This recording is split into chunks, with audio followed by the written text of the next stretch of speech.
The gaze. The rustle of silk filled the living room.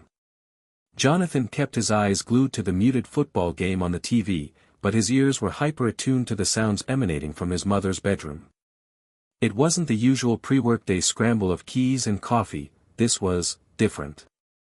More deliberate. A hanger clattered to the floor, followed by a soft curse. He pictured Sarah standing amidst a chaotic explosion of clothing, a familiar, almost comforting image, yet tinged with something novel tonight. He chanced a glance. The bedroom door was ajar, revealing Sarah bathed in the warm glow of her vanity mirror. She held up a crimson dress, its sequins catching the light like captured fireflies.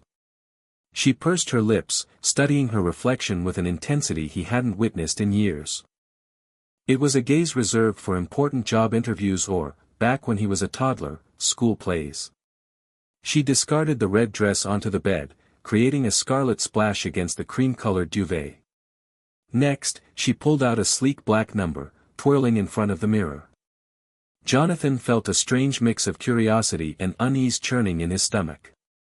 He couldn't remember the last time she'd put this much effort into an outfit. Usually, it was jeans and a comfortable sweater. He shifted on the sofa, the leather creaking beneath him. The silence stretched, punctuated only by the faint click of jewelry boxes opening and closing. He found himself staring, transfixed by the transformation unfolding before him. There was a vibrancy in her movements, a youthful energy that had been dormant for too long. Suddenly, Sarah's head snapped up. Her eyes met his in the mirror. A playful smirk tugged at the corner of her lips. "My eyes are up here," she joked, applying a coat of shimmering gloss. Jonathan flushed, caught. "Just watching the game," he mumbled, turning his gaze back to the screen. But the game was a blur. All he could see was the unsettling, exciting, and slightly terrifying image of his mother, glowing with anticipation, ready to step out into a world he suddenly felt excluded from. Something's different. The clatter of dinner plates usually signaled the end of Sarah's day, the final act before collapsing onto the couch with a cup of chamomile tea. Tonight, however, the clatter was followed by the insistent trill of her cell phone. She glanced at the screen, a flicker of something unreadable crossing her face, before saying, "Excuse me, Jonathan," and hurrying out onto the porch. Jonathan watched her through the window. She spoke in hushed tones, punctuated by soft laughter. The porch light cast long shadows, obscuring her expression, but he could see her hand playing with a strand of hair, a nervous habit he hadn't seen in years. He strained to hear the conversation, but only caught fragments. "Tonight, and really looking forward to it." When she came back in, a faint blush dusted her cheeks. "Everything okay, Mom?" he asked, trying to sound casual. "Perfectly fine, sweetie," she chirped, perhaps a little too brightly.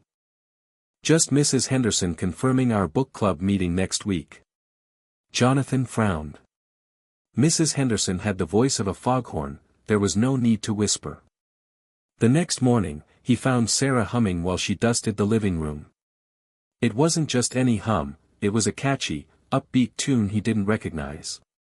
He hadn't heard her hum anything, let alone something so spirited, since he was a kid. That evening, she emerged from her room dressed for, well, not for another quiet night at home. A new dress, a vibrant teal that made her eyes sparkle, replaced her usual comfortable slacks. Her hair, usually pulled back in a practical bun, cascaded in soft waves around her shoulders. He almost didn't recognize her. "Going somewhere?" he asked, his voice a little too sharp. Sarah smoothed the fabric of her dress, a self-conscious smile playing on her lips. "Just meeting a friend for coffee," she said. He studied her, trying to decipher the truth in her eyes. Something was definitely different. It wasn't just the dress or the hairstyle, it was a newfound lightness, a youthful glow that he hadn't seen in years. A knot of unease tightened in his stomach. He wasn't sure what was going on, but he knew he didn't quite like it. The dating app discovery. Jonathan sank into the plush armchair, Sarah's tablet heavy in his hands. Just need to check if that email from the university finally came through, he told her, a slight tremor in his voice she hopefully hadn't noticed. She was out back, humming a tuneless melody as she tended to her burgeoning herb garden. He'd been suspicious ever since she started taking extra care with her appearance, a dab of rosy blush here, a spritz of her rarely used perfume there. The email app opened with a satisfying whoosh. Nothing. Sighing, he navigated back to the home screen, his thumb clumsy on the unfamiliar interface. That's when he saw it. A bright pink icon with a winking heart. Bloom, it proclaimed in a bubbly font. A dating app? His stomach clenched. He hadn't imagined, well, he hadn't let himself imagine it. Curiosity, a potent and unwelcome guest, wrestled with his ingrained sense of privacy. It won. He tapped the icon. The app opened directly to a profile. A familiar profile. His breath hitched. There she was, Sarah Reed, smiling brightly in a sundress, the late afternoon sun catching the gold highlights in her hair. Another picture showed her laughing, perched on a weathered picnic table, a half-eaten sandwich in her hand. He hadn't seen her laugh like that in ages. A wave of conflicting emotions crashed over him, protectiveness, confusion, and, dare he admit it, a prickle of jealousy. He scrolled through the profile, each carefully chosen word a tiny stab. Adventurous spirit seeking connection. Love hiking, good books, and trying new things. New things. Like, new people. He felt a strange mix of betrayal and something akin to resentment. Why hadn't she told him? Was he not enough company? Had he become a burden, a reason for her to stay home when she clearly craved Bloom? His thumb hovered over the message button. He quickly closed the application. Confiding in Emily. The cloying scent of scorched sugar permeated the daily grind, their habitual Saturday haunt. Jonathan listlessly stirred his latte, the saccharine aroma doing little to dispel the gloom clinging to him. Across the small table, Emily arched a perfectly sculpted brow. All right, out with it. You look like you just learned the tooth fairy's a myth. He stalled, the confession a lump in his throat. It's Mom. Instantly, Emily's vivid green eyes softened with concern as she leaned forward. Is everything all right? Her health? No, she's physically fine. A fortifying breath. I stumbled across something, on her tablet. He lowered his voice, though the cafe hummed around them. A dating profile. Emily blinked, momentarily taken aback. A dating profile? What's so awful about that? Jonathan's jaw hardened. She kept it from me. I assumed. I thought she was still grieving Dad. The unspoken words revealed a rawness he hadn't acknowledged. Jonathan, Emily murmured, reaching for his hand. It's been 3 years. She's entitled to move forward. To find some happiness. Logic echoed in her words, yet the notion of his mother, his steadfast anchor, wading into the turbulent waters of online romance felt wrong. I saw the page. Silverfox 50, she calls herself. And, she's meeting someone next week. A light laugh escaped Emily. Silverfox 50. That's kind of endearing, actually. She gave his hand a reassuring squeeze. Look, I get the protective instinct, but perhaps this is a positive step. Maybe she's battling loneliness. Have you considered that perspective? He hadn't, consumed by feelings of betrayal and displacement. What am I supposed to do? Talk to her, Emily insisted. Honestly, Jonathan. Just converse. Share your feelings, but make a real effort to understand hers. She's your mom, her love for you is unwavering. She wouldn't intentionally inflict pain. She savored a sip of cappuccino, her gaze unwavering. But you can't smother her either. She deserves autonomy, her own experiences. The prospect was daunting. Yet Emily's words, invariably, carried a painful weight of truth. He owed his mother a conversation, a chance to offer her perspective. He took another swallow of his latte, the burnt caramel undertones now tinged with something less acrid, more akin to nascent hope. Evasive maneuvers. Jonathan observed his mother swirling sugar into her tea, the spoon's chime a stark contrast to the mellow jazz drifting from the speakers. "Anything planned for the weekend?" he inquired, striving for a tone of indifference, as if her answer held no particular weight. Sarah looked up, amusement playing at the corners of her mouth. "Nothing momentous." "Why the sudden interest?" He shrugged, feigning disinterest. "No reason. Just thought we might catch a film or something." The high-octane spectacle he had in mind was hardly her preference, but it served as a believable pretext. "That's thoughtful, dear. But I might be occupied." Her voice trailed off, the smile now a touch too brilliant, a shade too practiced. "Occupied with what?" The question blurted out before he could censor it, carrying a sharper edge of suspicion than he intended. Her smile wavered. "Just things. Errands. Meeting a friend." She averted her gaze, intently studying the contents of her cup. "A friend?" Jonathan pressed, a knot twisting in his gut. "Someone I know." A nervous laugh escaped her, sounding thin and fragile. "Don't be absurd, Jonathan. I don't need to run all my social engagements by you." Finally, she met his eyes, but a guardedness resided there, unfamiliar and unsettling. Frustration pulsed beneath his carefully constructed facade of casual interest. He loathed this guessing game. This deliberate withholding gnawed at him, stirring an anxiety far exceeding what a simple declaration of a date would elicit.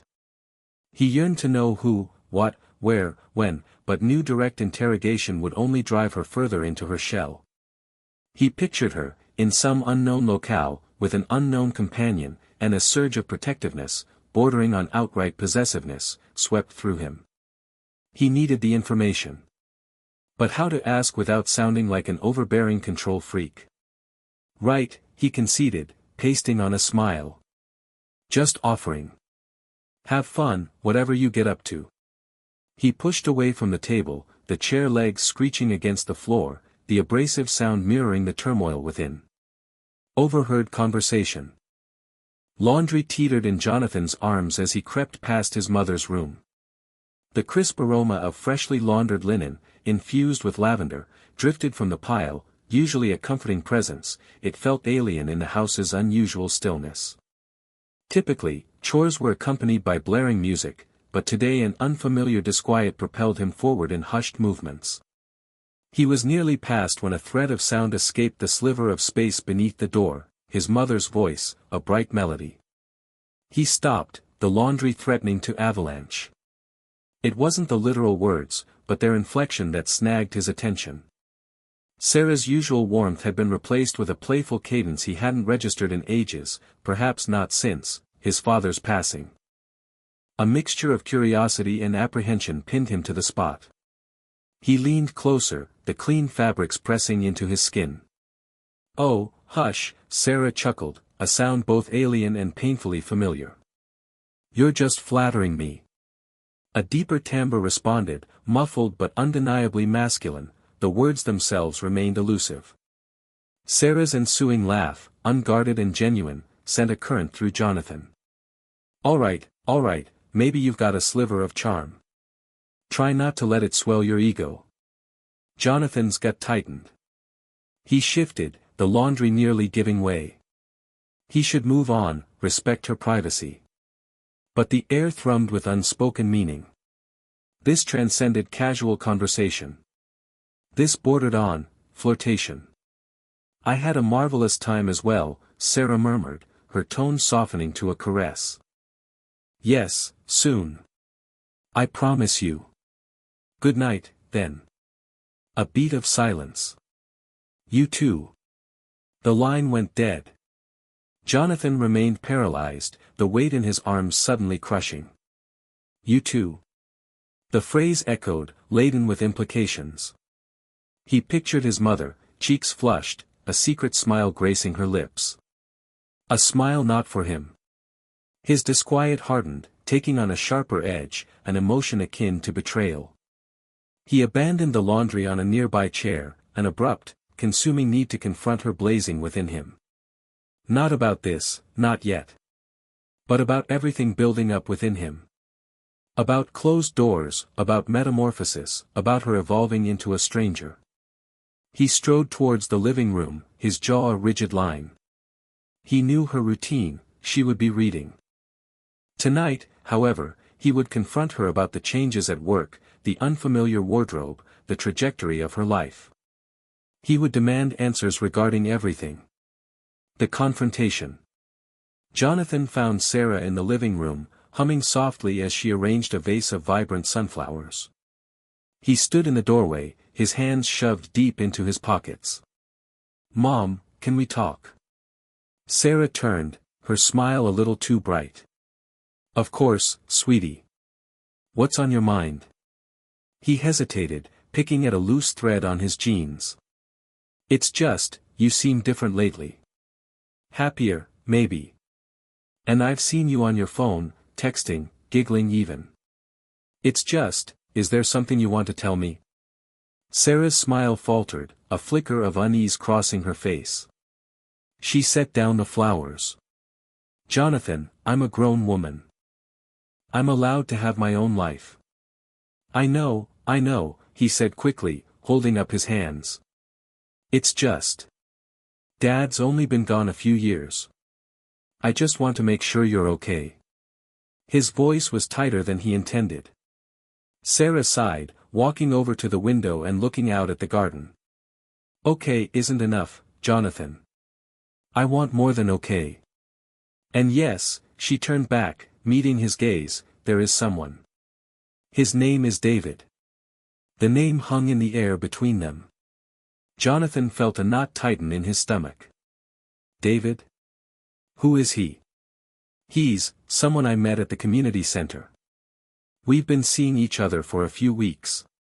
She wrung her hands. "He makes me laugh, Jonathan. He makes me feel young again. Like I can still have adventures." Jonathan's brow furrowed. "Adventures? Mom, you're not exactly the adventurous type." "Maybe I am," Sarah said, a spark of defiance in her eyes. "Maybe you just never saw it." She walked towards him, her voice softening. "He sees it, Jonathan. He sees something in me that I thought was gone forever." He wanted to argue, to protect her, but the genuine happiness radiating from her face stopped him. He saw the lines around her eyes crinkle when she smiled, not from worry, but from joy. Maybe, just maybe, this David wasn't such a bad thing after all. "Are you happy?" he asked, the question barely a whisper. Sarah took his hand, her touch warm and reassuring. "Yes, Jonathan. I am. Meeting David." "Jonathan, this is David," Sarah said, her voice a little higher than usual. She placed a hand on the small of David's back, a gesture that sent a ripple of something unidentifiable through Jonathan. David extended a hand, his grip firm but not aggressive.